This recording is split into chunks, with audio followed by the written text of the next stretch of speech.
Hello बच्चों, हम BSc third year की ऑर्गेनिक केमिस्ट्री पढ़ रहे थे जिसमें हमारा टॉपिक था हेट्रोसाइक्लिक कंपाउंड।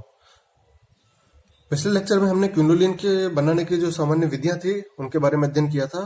7-8 विधियां थी हमारी, जिन्होंने नहीं देखा है जरूर देखें। उसके बाद आज उसी क्रम में हम क्विनोलिन की केमिकल प्रॉपर्टीज और फिजिकल प्रॉपर्टीज का अध्ययन करेंगे। ठीक है, फिजिकल प्रॉपर्टी की बात करें तो क्विनोलिन रंगहीन द्रव होता है जिसका बॉइलिंग पॉइंट 238 डिग्री सेल्सियस होता है।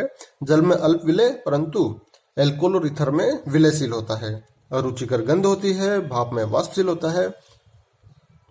अब इसका सबसे बड़ा गुण क्या है कि स्पेक्ट्रोस्कोपी और रासायनिक गुण पिरिडीन के समान होते हैं। क्यों होते हैं? क्योंकि इसमें एक पिरिडीन वाले जुड़ी होती है बेंजीन वाले के साथ में, ऐसी इसकी लगभग संरचना होती है।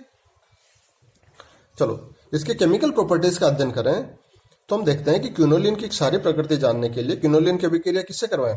HCl से करवाते हैं, अम्ल से अभिक्रिया करवाते हैं। तो हमें क्या प्राप्त होता है? क्विनोलिन हाइड्रोक्लोराइड प्राप्त होता है। जबकि इसकी मेथिल आयोडाइड से अभिक्रिया करवा दें तो क्विनोलिन मेथिल आयोडाइड या एन मेथिल क्विनोलिनियम आयोडाइड प्राप्त होता है।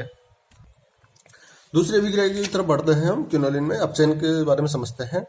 क्विनोलिन का अपचयन करवाते हैं। लिथियम एल्यूमिनियम हाइड्राइड की उपस्थिति में अपचयन करवाएंगे या द्रव अमोनिया सोडियम की उपस्थिति में अपचयन करवाएंगे तो इसका क्या होता है? 1,2 डाइहाइड्रोक्विनोलिन प्राप्त होता है। 1 और 2 ये वाले बॉन्ड पर हाइड्रोजन जुड़ते हैं। ठीक है, अपचयन करवाते हैं तो लिथियम एल्यूमिनियम हाइड्राइड की उपस्थिति में।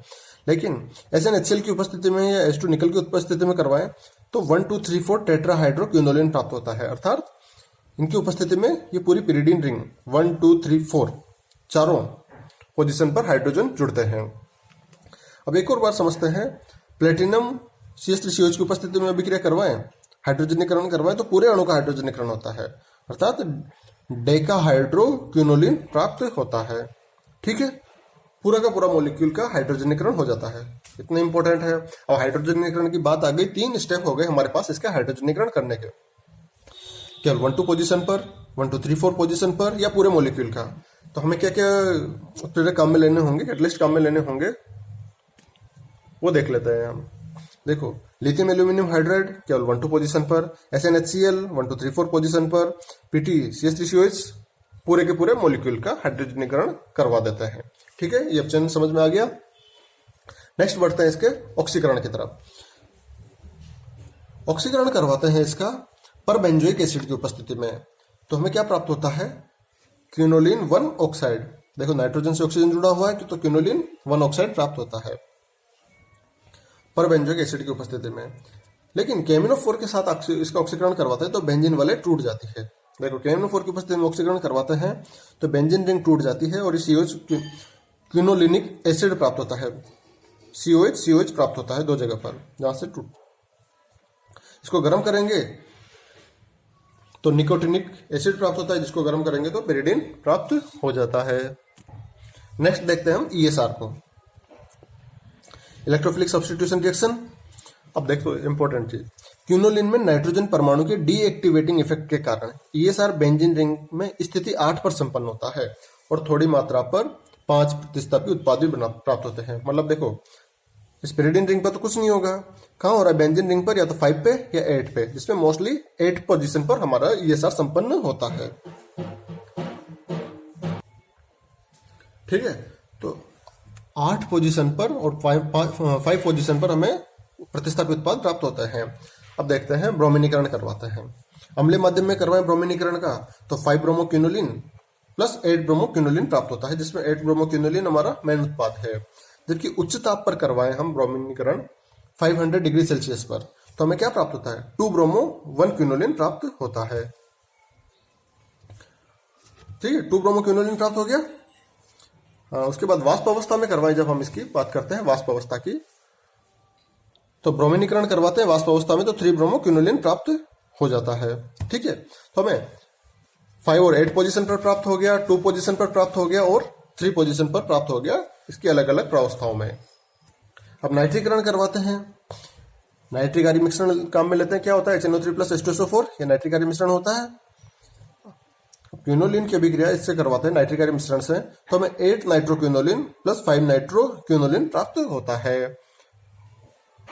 अब इसका नाइट्रिक अम्ल प्लस एसिटिक एनहाइड्राइड के साथ अभिक्रिया करवाएं तो 3 नाइट्रोक्विनोलिन प्राप्त होता है। सदुम सल्फ्यूरिक अम्ल के साथ सल्फोनीकरण करवाएं हम 220 डिग्री सेल्सियस ताप पर तो क्विनोलिन 8 सल्फोनिक अम्ल प्राप्त होता है, जिसको 300 डिग्री सेल्सियस ताप पर गर्म करें तो क्विनोलिन 6 सल्फोनिक अम्ल प्राप्त होता है। ठीक है, NSR अभिक्रिया के बारे में समझते हैं। न्यूक्लियोफिलिक सब्स्टिट्यूशन रिएक्शन, नाभिक स्नेह प्रतिस्थापन अभिक्रिया। ये सार हमने पढ़ ली। NSR देखते हैं। नाइट्रोजन के माइनस आई प्रभाव के कारण पिरिडीन वलय इलेक्ट्रॉन न्यून हो जाता है, अतः पिरिडीन रिंग में स्थिति 2 और 4 पर NSR संपन्न होता है। ठीक है, अब एक इंपॉर्टेंट अभिक्रिया देखते हैं हम इसके NSR में, चिची-बेबिन रिएक्शन। देखो ये इंपॉर्टेंट रिएक्शन है, अक्सर एग्जाम में पूछ लिया जाता है। क्विनोलिन और आइसोक्विनोलिन दोनों में हम इसे पढ़ेंगे। देखते हैं क्विनोलिन की अभिक्रिया किससे करवाते हैं? सोडामाइड से करवाते हैं, NaNH2 से करवाते हैं, गर्म करते हैं। तो क्या प्राप्त होता है हमें? सेकंड पोजीशन पर 2 एमिनो क्विनोलिन प्राप्त होता है।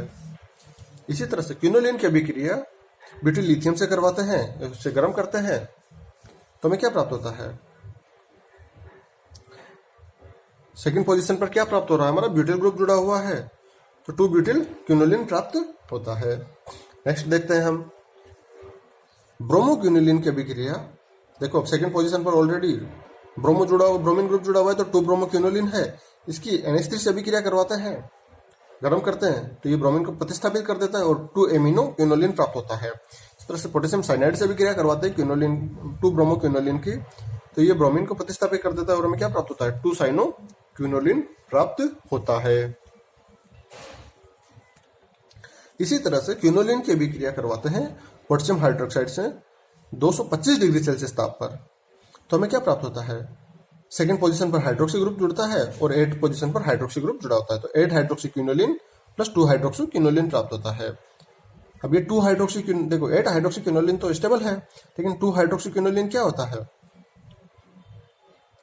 आपस में ये कीटोइनोल फॉर्म में चेंज होता है और कार्बो स्टाइरिल प्राप्त हो जाता है। चलो एरोमेटिकता की बात करें अगर इस यौगिक की, तो दोनों वलय में एरोमेटिक षष्टक पूर्ण है।